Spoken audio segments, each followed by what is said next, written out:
Hi, I'm Glen Gilmore, and for 8 years, I had the privilege of serving as mayor of a community of about 90,000 people. Today, I serve as an educator and also as a Microsoft brand ambassador. And today, I have the privilege of speaking with two Microsoft thought leaders in the artificial intelligence space. Microsoft is certainly recognized as the leader in artificial intelligence for enterprise, and I'm excited to learn today from these two gentlemen. And I'll ask that they introduce themselves, perhaps starting with you, Sai. Well, hello everyone. So Sai Narayan, I am a technology strategist here on the Microsoft state and local government team. In my role, I get a chance to work with public safety and justice organizations and other state and local government entities here in the state of California. Thank you. Thank you. Welcome. Chad? And I'll introduce myself then. So I'm Chad Wallace, and I am a business strategist inside of our worldwide public safety and justice team. Get to work with police, fire, EMS globally, and work internally with our Microsoft teams to help bridge that gap. I come out of law enforcement myself, so 18 years, a little more than 18 years in law enforcement, 3 different police departments here in the U.S., and have now been working in this role for just over 3 years. Chad, welcome. As a former mayor, I'm excited about the prospect of using artificial intelligence to make our communities safer and smarter. And I was very interested and excited to learn about the fact that artificial intelligence with collaboration from Microsoft is being woven into emergency management, and particularly first responders are being given the opportunity to increase their situational awareness through the use of artificial intelligence. Can you help me understand how that's happening? Yeah. So do you want to go first? You need to jump Sure. in. I think we went through these multiple technological trends over the years, right? So we went from applications where bringing applications to every user in the emergency management space was a big thing. And then we went through this era of data where now these applications generate a ton of data, and the data became the most valuable asset in any organization. And I think now with data comes possibilities that are endless, when artificial intelligence being one of them, or the main ones right now that everyone's talking about. AI is not new in the sense that there has been use of artificial intelligence in public safety for many years now.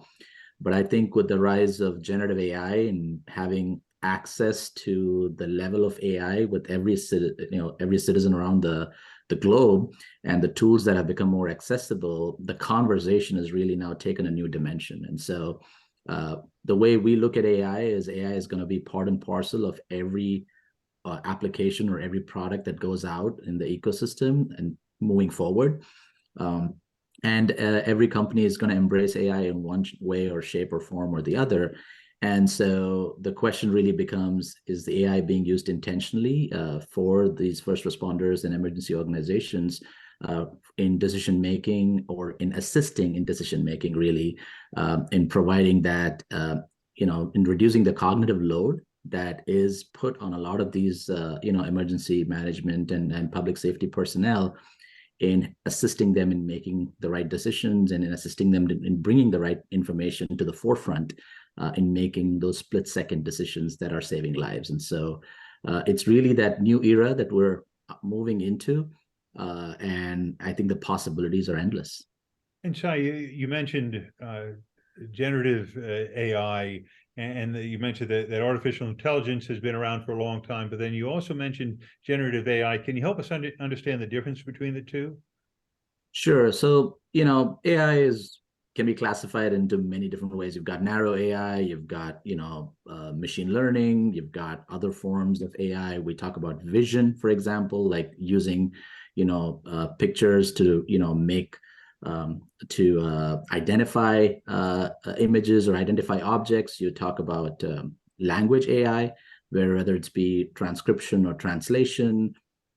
You've got many other forms of AI that have been around for a long time. I think the generative AI is really about creating something, and AI becoming the creator of content based on the learnings that have been processed in the past. And so that is a new form of AI that is definitely caught on fire with the rise of ChatGPT and organizations like OpenAI.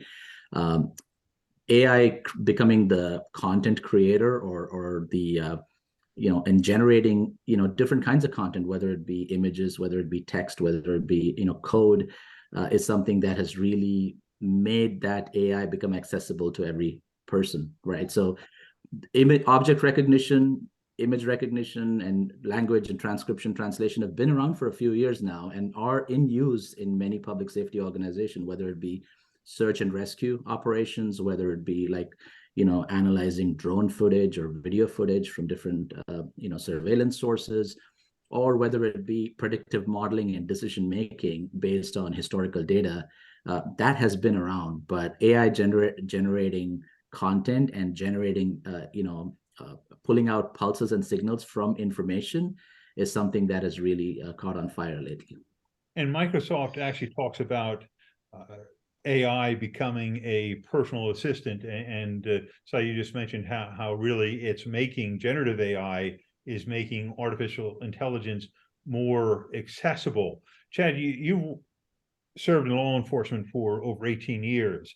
How do you see generative AI and artificial intelligence becoming that personal assistant for first responders? And by first responders, I mean not only our police, but our firefighters and our emergency EMT ambulance workers. How do you see that AI and generative AI becoming that personal assistant that helps those emergency responders?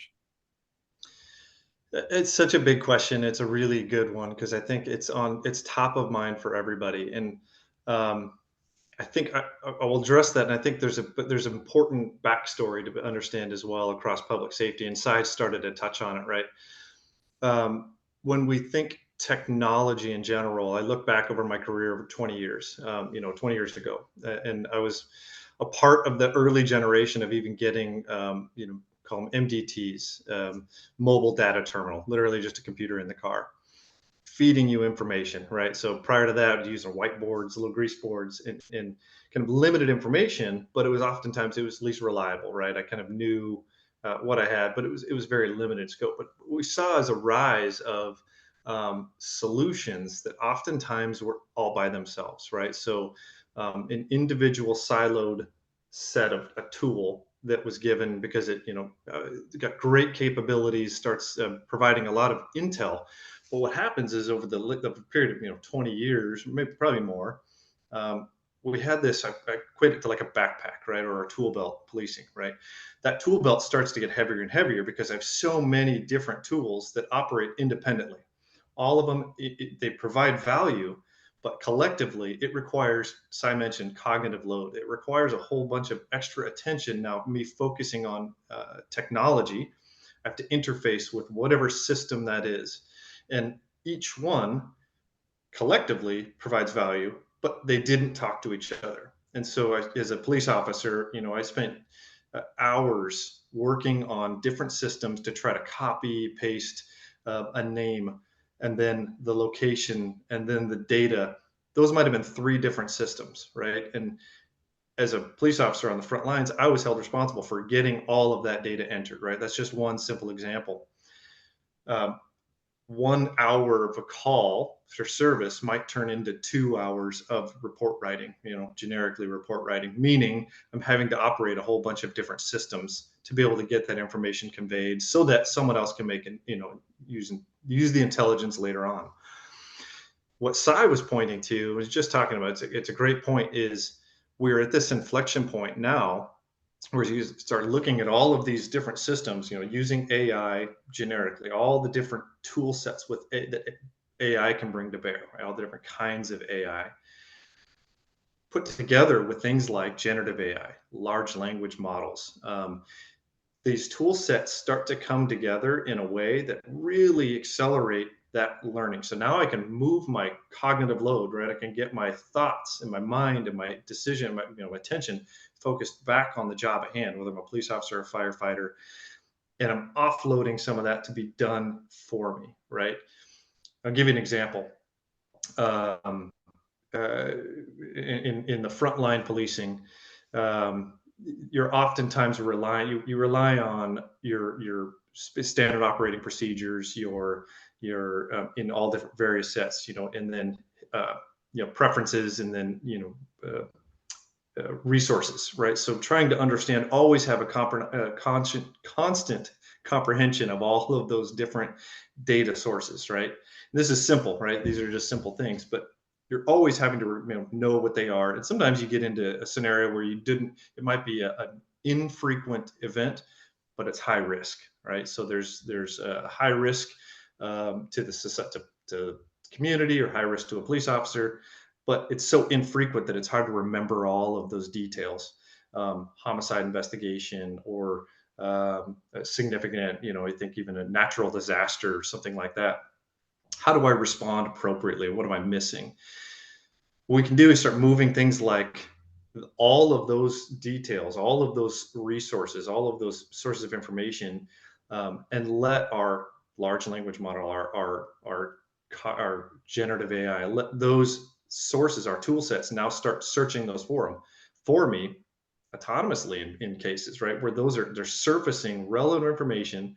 So I just mentioned it, getting the right information at the right time to the right person without overwhelming them. So as a frontline police officer, as a frontline firefighter, or a frontline commander, getting those critical details so that I don't miss something really critical, something really important, within the first 5 minutes of an incident, has massive implications down the road.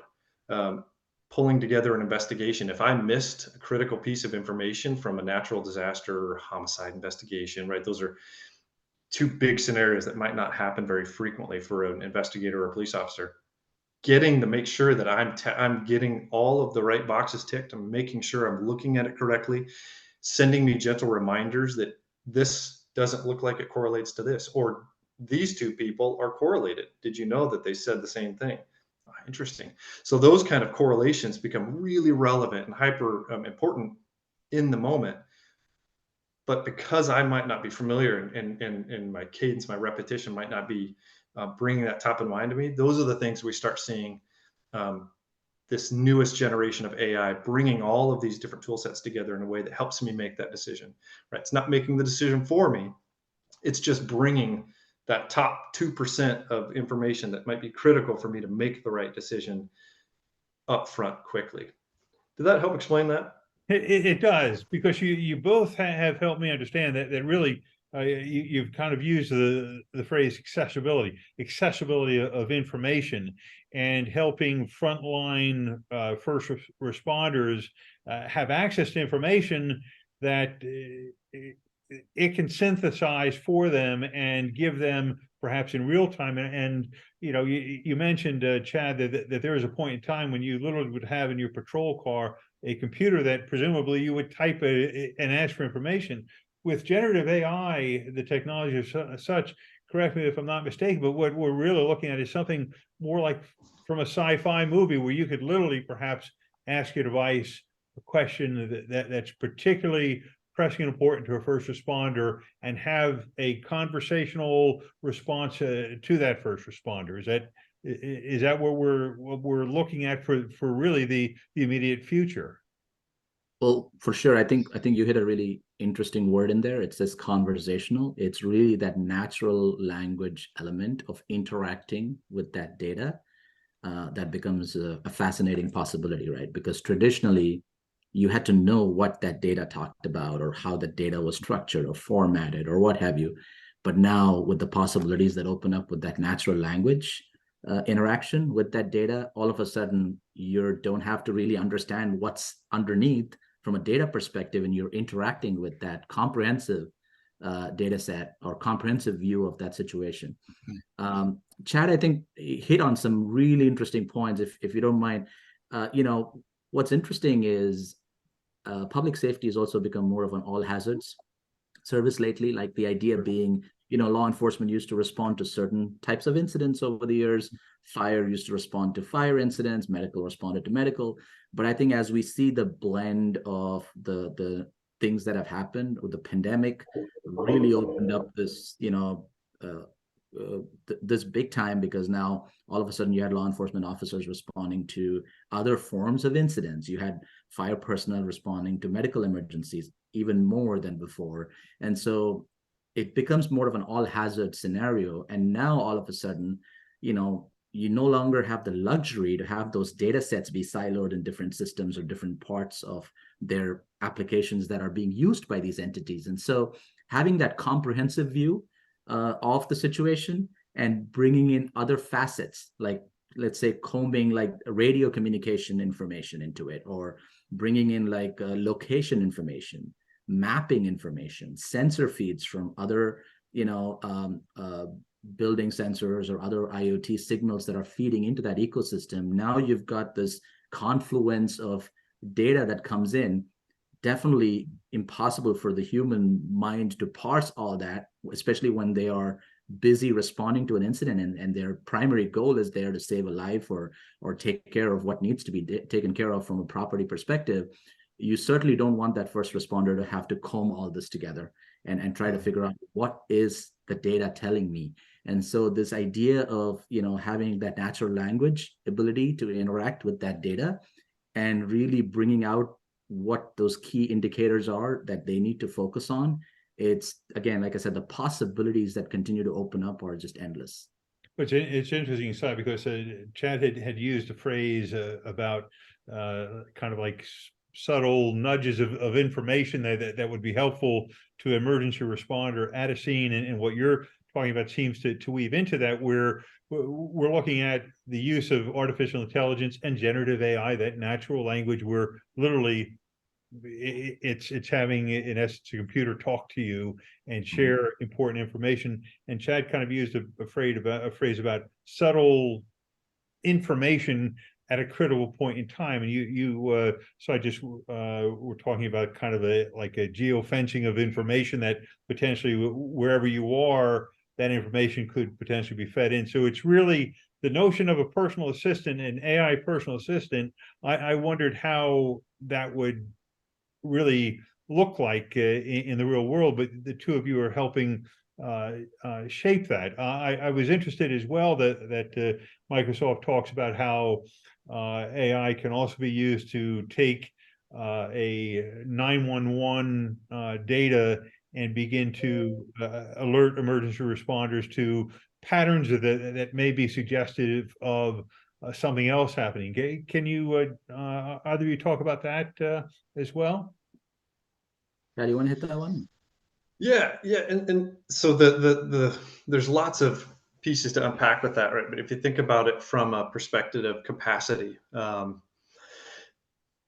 at any given time, an emergency call center or a 911 center, depending on wherever you are, operational standpoint, if you have a significant event, I mean, we'll take something even as frequent as a traffic collision, right? Or significant traffic incident on a major highway or major freeway. The number of calls that would likely be coming in can overwhelm a dispatch center pretty quickly.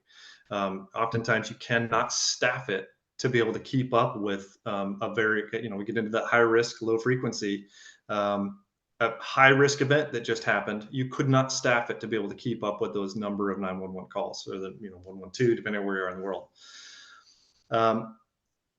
With AI starting to look at what lots of different data sources, starting to make sense of what incident is happening. So from a geolocation, keywords, things like that, being able to have the first level of triage, right? And we're not necessarily saying replace dispatch, but being able to augment in a way that says these 100 calls have come in, these 99 are all from the same area, have all mentioned some phrase of accident, right? So, or traffic collision or vehicle. But what happens to that 100th caller or 88th caller, you choose it, that might be having a heart attack in the same vicinity, maybe a half a mile away? in current stance, what is their risk? What's the risk of that person getting either missed or put on hold for a long or significant period of time, versus AI being able to do a quick triage over that same level of, right? And this is just one example of just trying to bring it to life. Having recognized that that person is having it, this is not related to the major collision that's happened. Now that operator, now that emergency communications operator has the ability to now move resources and assets. Hey, this might need to be prioritized over this. So when you say information, the assistant, that's a big piece of it. We also like to think about it from a worst case scenario. Back in my day on patrol, right? It was the privilege of serving in a lot of different capacities over my career. On patrol, the pairing of resource of experience at the emergency communications center versus and the officer level was important, right? So I knew that if I was going to, let's say, a family violence, domestic violence call, I knew my dispatchers well. And if they were highly seasoned, been around a long time, they were really adept at their job. I knew with a certain amount of confidence that they were going to be able to look at call history. They were going to know the best ways to find the data that I need to know to prep myself for this call. History of violence, gang activity, history of interactions with law enforcement. All of those things are critical factors and might not be really easy to find. However, but you think worst case scenario, police officers' first day on the job and a dispatcher's first day, on their own. That's a tough combo, because you leave a little bit, could be leaving some at the table, right? And it's that unknown where we say, how can we layer those AI components in a methodical and predictable pattern, right? It's looking for all relevant sources that might have been missed by a seasoned dispatcher or seasoned communications officer. Surfacing all of those things in a way that gets that information to that police officer. When I was en route, I was thinking, what do I need to be prepared for? What do I know? What do I not know? So the more pithy those responses can be to get me mentally prepared for what I'm about to walk into, the better and more consistently, right? So first day on the job for either person, we lower that inconsistency bar. And you use a nice phrase of the artificial intelligence augmenting the skill sets, augmenting the experience of the people who are on the line, not replacing them, but giving them added tools to help them do their job much better, especially in critical life threatening situations.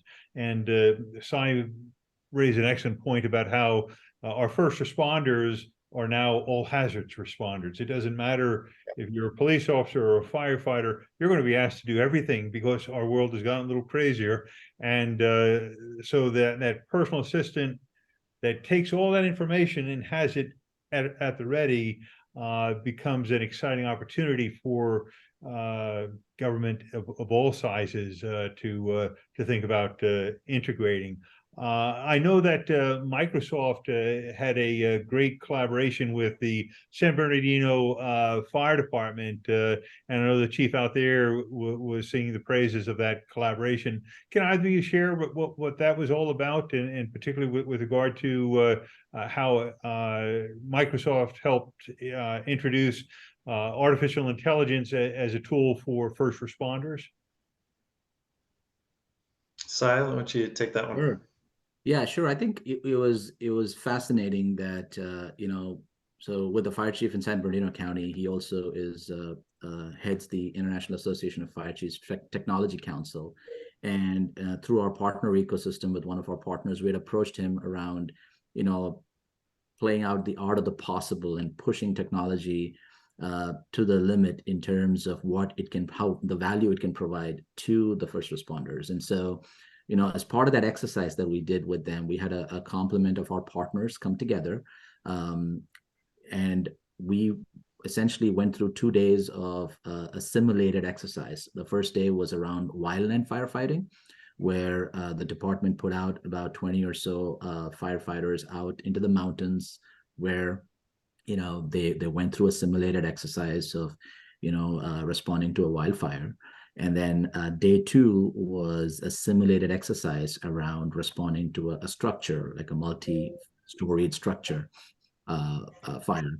And again, through the capabilities of many of our partners, what was fascinating was they were able to do a variety of different things, a variety of different capabilities that were traditionally not part of that application ecosystem in the first response space. One of them being tracking firefighters in an X, Y, and Z axis level. The ability to have that elevation be part of that equation. And now all of a sudden you don't know just where the firefighter is at. From a location perspective, you also know how high that firefighter is in relation to the ground, whether it be a third floor or fourth floor, or even from an elevation in a terrain. So that way is, it helps locate the firefighter or put an intervention in place through, so that someone can go rescue them if that firefighter comes into harm's way in terms of the incident they're responding to. That was one of the things we talked about. Another thing we talked about was using the power of the cloud and artificial intelligence to pick up signals that are not just pushing a button. Like Chad kind of mentioned, you've got this toolbox, you've got all these different tools and gadgets, you've got phones, you've got many different tools that go on a first responder. The last thing they want while they're responding to an incident is pick up a device and push a button. But the ability to use voice and perhaps call a Mayday alert verbally, and the device picking up that signal using AI, recognizing that, and then alerting the other firefighters that, hey, this person is in danger, they need to be picked up, or they need assistance, including sending important information like where are they located, where are they in danger, and maybe even opening up a camera feed or something that allows them to see what's happening. So those kinds of possibilities we demoed some of that. Another one was around using multiple network types and multiple device types. So whether it be a smartphone, whether it be a tablet, whether it be even a watch. We talked about using multiple network types. So whether it be a public safety broadband network, or whether it be a commercial cellular carrier, or it be a satellite communications when we're in the middle of nowhere where there's absolutely no network.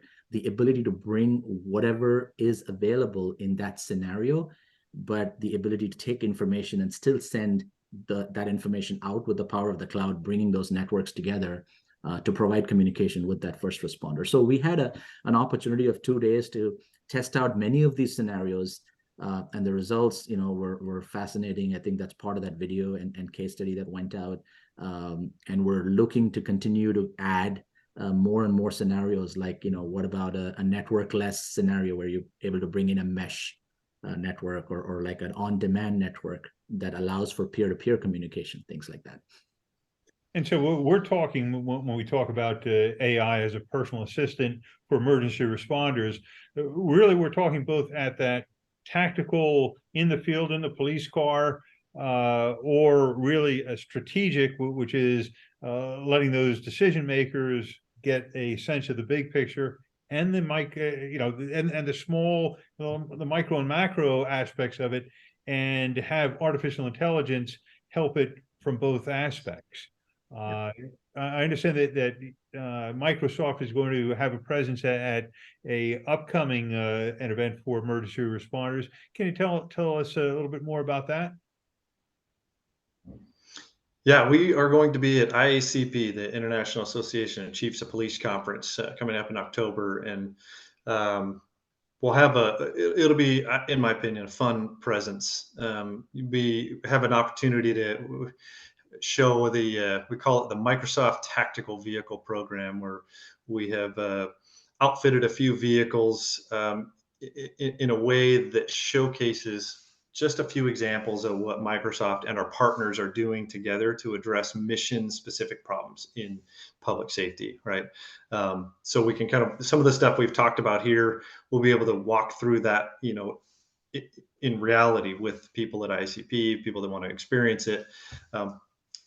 So frontline operations all the way through to that more the complex investigations capabilities, right? So using some of these exact same tools, AI, and helping solve specific, difficult cases, right? So you even get an example, the opportunity to look at cold case investigations, something that has plagued law enforcement for forever, is difficult to solve, right, for obvious reasons. And now bringing to bear some of the exact same technologies we're talking about, but in a way that it's looking backwards, retroactively. What are the things we've missed?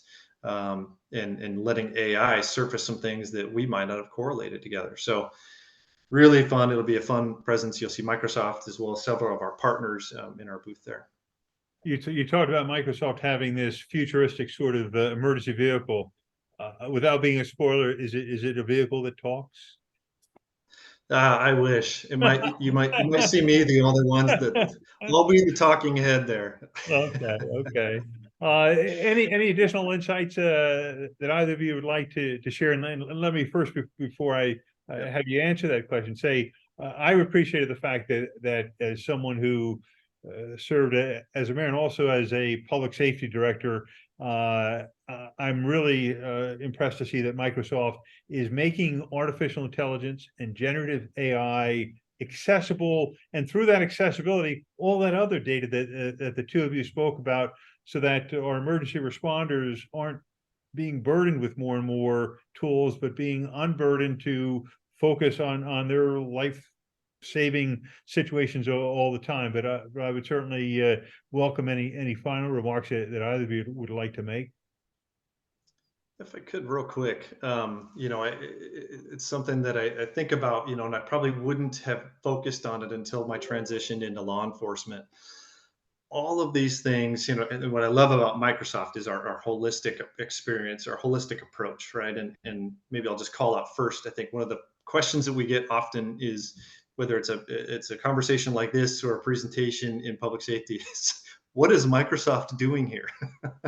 We sometimes, unfortunately, don't come to top of mind for in public safety. But I'm really appreciative of this conversation, because when reality is, Microsoft does have a great investment in public safety and in addressing mission focused problems, right?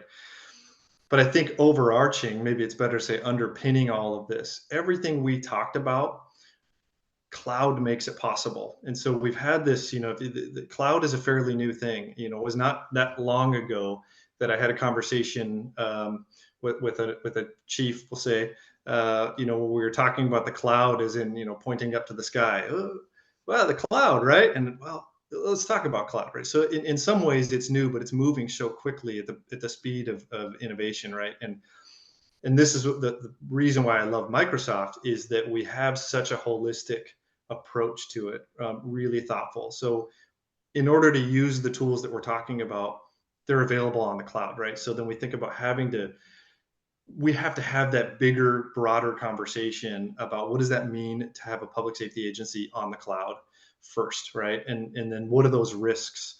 Everybody's afraid there's risks anywhere you go. And so the thing that I really appreciate about Microsoft is that, yes, we have these crazy advanced tools that they are changing daily. And, we, in partnerships like with Chief Munzie that we love, it's opening the door for us to better understand what the needs are, right? I was in public safety, but every day I get new ideas from our partners like Chief Munzie, other fire and police chiefs that we're working with really closely, and they're highlighting things that are needs. But at the core of it, we go, it has to be secure, right? If it's an unsecure, there's too much risk to this data. So when we come across, if we aren't secure, we don't have a business, right? So we are 100% focused on our security model, making sure that cloud can be accessible anywhere. So it's great on a training day from an operations center. But to Sai's point, what we did with Chief Munzie out in San Bernardino was, how do we also make sure that you can have all that data accessible in a wildland fire scenario, right? If I'm using command and control data to orchestrate an event, how can I still get that even at the front line of a natural disaster like a wildland fire? So those are the things that we get to work from, making sure that at every level it's secure, accessible, and then relevant. So that was my piece. Well, we really hadn't touched on cybersecurity, and that's all about trust. And really, that should kind of perhaps my fault for not having made that the first question, perhaps, but very glad that you brought that in, because for trust and when we're talking about the sort of accessibility to information, we've got to know it's secure. So thank you for making that a really critical point. Sai, would you like to add some final thoughts? Yeah, I think 2 points. One is, what's really important is there's tons of benefits with AI, but it needs to be, it should be anchored with the responsible AI practice, right? So one thing I love about Microsoft is the fact that we're anchored on our AI principles around responsible AI, responsible use of AI, which is around fairness, reliability, safety, privacy and security, like you mentioned, and inclusiveness. And underpinning that is transparency and accountability. The idea that yes, AI can do a lot of things, but it needs to be in context of safety, trust, and adherence to ethical standards, right? And that's a big factor of the work that Microsoft's doing, and I absolutely love that. I think the other piece I was going to just close out is the human element is essential in dealing with those complexities and unpredictability of these scenarios that we're talking about, especially in public safety, right? And so I look at AI as this person in the jump seat or this person over the shoulder that's guiding and assisting the first responder. And I think it's critical that the human element be the center of that response. And so, I think while the possibilities, like I said, are endless, the possibilities have to be in context to that first responder who's putting his or her life in danger, responding to that incident in the front line. Gentlemen, I could not have asked you to wrap up this conversation in a better way. We needed to touch on cybersecurity and that trust. And Sai, you wove in the fact that we need to always be thinking about people. Technology has got to be people focused. And from my perspective as a former mayor, the necessity of making sure that whatever technology it is, it's inclusive, it's reflective of our community, and it doesn't lose that human touch is so important. And I love the fact that Microsoft and all that it does with technology keeps technology people focused. Gentlemen, thank you so much for helping all of us understand a little bit more about how AI and generative AI will become that personal assistant for first responders who have now got to respond to all hazards and help them do their jobs better by augmenting them and making that toolkit a little lighter and a whole lot smarter. Thank you both. Thank you both very much.